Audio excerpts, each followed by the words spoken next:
Welcome everyone. My name is Frederick G. Hall and I'm your host for today. I'm joined today by Charlie. How are you doing today, Charlie? I'm good. Good to be here, thank you. Can you introduce yourself a bit? Tell us a bit about... Charlie Vjestica, third year student, currently working on Through Her Eyes, a psychological drama as a director and writer. Fantastic. And it's so lovely to have you here, as I said. What's incredible about you, and as someone that's watched you go through these years, is the fact you've managed to build a production company. Can you tell us a bit about that? Yeah, so initially it started in a different name in college with some other friends, and as it got bigger in terms of the film festival scene, it expanded more into kind of, how do I put this? Not in a malicious way, but I started to take the commanding seat of that. And around first year uni is when my producer and the DOP, Millie and Liam, joined on as like primary staff. And since then it's just skyrocketed to like really commercial success in terms of film festivals. I think we're racking up nearly 20 awards in terms of film festivals in about 40 countries with showcases. I mean, absolutely incredible. And of course, a big perk of that is you build these teams and these groups that you know work together. And you've worked on, how many films have you worked on with these people now? It's first year uni. So I'd say out of the, how many films we made in uni now? 6? Four? Four. 4 official films. One of them, what I did not do with them. But apart from that, yeah. Or every single one has been same roles, same everything. Incredible. And you've yourself have settled on directing as your main purpose. And can you tell me a bit about the journey you took to deciding on that role? It's a funny one really, because I started in theatre and I had this like massive dream of becoming an actor from like a really young age. But once I got into a more mature age, I realised the reason I wanted to be an actor is because I wanted to play these characters I was writing. Yes. And that's kind of a click where it was like, that's more of my passion, if anything. So yeah, that was the inception of it, and also the chance to just tell stories that I've wanted to for a very long time in some shape or form. Obviously, some you leave till your magnum opuses, you leave till Of course. But yeah, 100%. Yeah, it's interesting you bring up starting acting, because I also did start with acting, and it's I feel expand the directing profession so much more because you understand what it's like being on the other side. 100%. It. So when you pick up your script or when you write a script, can you tell me how you take it from that bare bones to a Charlie story? What style do you impart onto it to make it yours? I think to answer that, like, I think I'll tell you a story about how Crossfade came to play. It was the summer before second year, and usually before that, the three of us usually had like a kind of a fixed idea in terms of like a backbone to go off, and we were really struggling this time. This is when pitching came into play and stuff in the classes and stuff, and it hit me that every project, what's always helped me create the backbone of the idea that furthermore Millie, Liam will help me build upon. It's always music that helps me in particular, because some of my favourite artists, they're kind of genre bending. They have an album or a song for different purposes and emotions. And it hit me one time listening while trying to generate ideas that like, why don't I base this film about the core reason of why I make films in the first place, and what helps music as a whole that helps me make these ideas. And furthermore, about my style, I think from what I've learned in uni, the way I feel it, I don't like to waste time in narratives. I hate exposition. Yeah. I just like to get to the point. I'd rather have like a 3-minute short film that's like straight to the point and gets everything it needs to be done than like a 10-minute film with a load of stuff no one wants to hear. Yeah, and it's talking Crossfade. I got the pleasure of watching it, and it was an absolute treat to watch. And I thought it was so interesting because it was, as you said, it's an exploration of your style, and not only like getting to the points, but what I found really interesting is you took something like DJing, which is normally high tempo, high beat, and you think it's going to be really fast. but you slow it down a bit. And it's a very intimate, slow story, but you still hit those points. And so, can you tell me how you've came to that idea of like, it's almost a direct antithesis to the genre you're trying to go about. So, can you talk a bit about that decision making? I think that I chose that because meeting a lot of people in uni in particular, in terms of electronic music, they assume it to be like drum and bass and high octane. Well, that's not the case.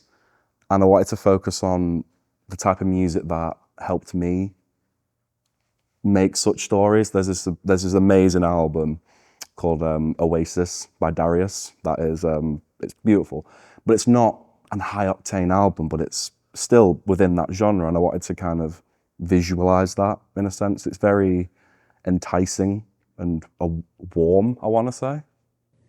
Yeah, it's such a great film. As I said, I really enjoyed watching it. I love watching the creative process that you explain for it, because it is something that we all come across, this constant like just trying to do better and trying to get it, and people don't always believe it, and you have to convince them. And I feel this was very much a story of convincing. And were you drawing from real examples in your life of having to do that with film? 100%, because the whole point of a big part of the theme and the narrative is like this: it's indie creators. Yeah. Minus Elliot being a DJ, it's also from all of our experiences like it's independent creators and young creators, and it's that for me personally, it's also that anxiety of like, will it go somewhere? Will it not? But I'm willing to try whatever. And a great line in it about how if even one person listens, that will make it worth it. And I think that's so true, because we make art for ourselves first and foremost, but it's having just trying to find if one person relates to it, it's a success story. And I think that's so true. And I want to talk a bit about actual on-set directing, because of course as director, it's our jobs to set the tone of the set. And I just want to know, what's the tone you like to set? I'd say comfortable is the best word. I like, if someone has an idea, you should feel comfortable to say it. Yeah. Obviously, it's, myself, the producer, it's a certain amount of people whose choice it is if we can go ahead with that and if it feels right for the overall plot and narrative. But if we have enough time, I've always liked to try something that someone thinks might be a good idea. Yeah. So I think inclusive is another word where, it's a film made by everyone. It's not just a film by Charlie Vjestica, it is a film by the whole crew. I love that, and I'll go back to that in a second, because it is the advantage of working with legacy crews that you trust everyone implicitly. 100%. But I just want to ask you, as you're working there, you say you let everyone try stuff and stuff, but what is it when you're sat behind the monitor that makes you go, this is the take? This is the take that is like for me. Do you have that moment? So the way I see it, I try to look at the lighting and the camera and stuff, but the way I see it is that's not my priority. Yes. It's the performance. And in terms of, let's say, crossfade again, for example, I think you can relate. When you write something, you have a clear idea of how this character would be saying it. Yes. And when I was writing it, when I was writing Elliot and Arya, I'd like, my train of thought would be, while I'm writing Arya, I listen to, on one playlist, that's quite tame. Yeah. And then swap to, when I'm writing Elliot, more aggressive, because that's like kind of their mindsets on music and their career paths. Yeah. Like optimism versus pessimism. I just want to go back to the reason that you can rely on the fact that camera will hopefully look good, lighting will look good, is the fact that you worked with these people so often. 100%. And they've become all practitioners in their own right. Yeah. And I think you can certainly say that everyone at university has become their own practitioner of their craft, 100%. Which is so wonderful. But to the contrary, I just want to get your opinion on this. Do you think the fact you've worked with similar people throughout this has limited your exposure to other practitioners, perhaps? Absolutely not. No. Because don't get me wrong, I always love to work with, in particular, the two people that I run the studio with, because we've always said to each other, we know, when you're picking groups and stuff in uni, it's like you're always taking that gamble. If you don't know someone, then you don't know how well they might do it. I mean, we're all students, of course, so. But I know for a fact, knowing them for so long and seeing all of us in collection get better and better at our respective roles, I know for a fact we're all going to do the job very, very well. It's always great when you get to actually fulfill those like working with people, and I feel like this is the year for it as well, which is what's great about Final Film is it's after watching everyone grow as practitioners for 3 years, and you're finally like, this is my chance, this is my last chance potentially to work with you. And I want to ask you a bit about that. You know, going forward, we've got this wonderful Final Film. Can you remind me the title? Yes, Through Her Eyes. Through Her Eyes, and it's produced by Millie, yeah, and it's it's a great pitch. I greatly enjoyed reading it, and you guys have a clear vision, obviously, of what's happening. But can you talk a bit about the process you're going through now as you're gearing up to make this? Through Her Eyes, it's been a long time coming. You know, we mentioned it at the end of second year, because obviously we didn't just want to make it around a condition that none of us know about, but obviously the producer knows a lot about such said condition. And initially she was skeptical, because it's like we didn't want it to come across as like not like a biopic, you know what I mean? Like a sympathy piece sort of thing. That's not the case. We really think it's a problem and a condition that's not really showcased in media a lot. And we want to give spotlight to said condition.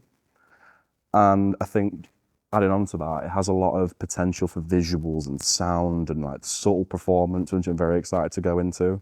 But in terms of where we're at now, it's going very well. We've just organised the set. Script's really good underway. After this, I'm going to do storyboards and the shot list. Yeah. As a director, do you like to be really involved with the storyboards?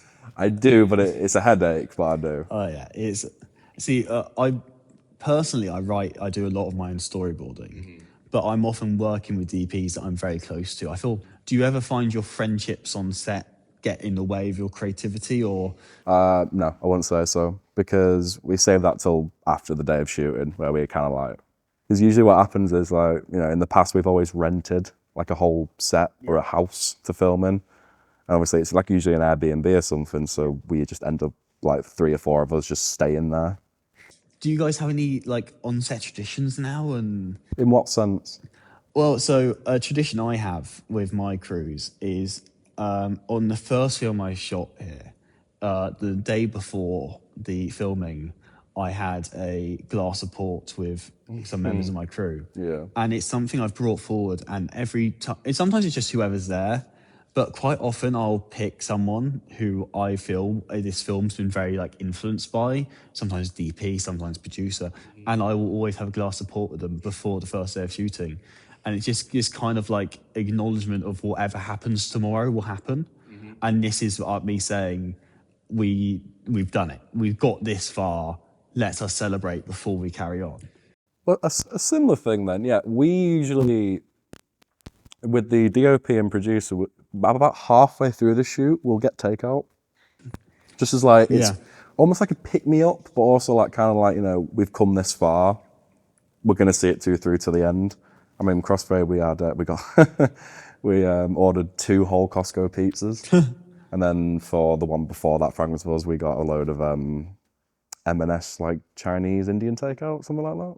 Yeah, big boxes. Like. Going back to what you're saying, because I think this wonderful thing is you've had this legacy crew. And would you recommend to people, first years and students coming up, to create production companies and create these groups as soon as possible? 110%, because I feel like it'll give you self-teaching in a sense, like how to communicate with other clients, and you'll just end up meeting people that will see your film online and just reach out. Because I've made some really good people and met some really amazing people just through general posting and, you know, or marketing, organising the production company as a whole. I love that, and I wish we had more time, and hopefully you can do a follow-up where you talk a bit more, because you've done some great marketing work over the years and with promoting your films, and you always go the extra mile. And the final thing I've got to say is, looking almost directly into camera, do you have any socials to plug, or do you have any last messages? Well, Which camera looking at? This camera here, please. Vjestica Productions, VJESTICA Productions, one word, on Instagram, and then my personal is Vjestica Prime. Brilliant. Thank you very much, Charlie. You've been absolutely wonderful. Glad to be here. It's so lovely talking to you as always. As I said, we've known each other for 3 years now. 3 years now, yeah. Even though took a leave of absence midway through, and it's so lovely to see how far you've come in your art. Thank you very much. Thank you very much for watching. Bye.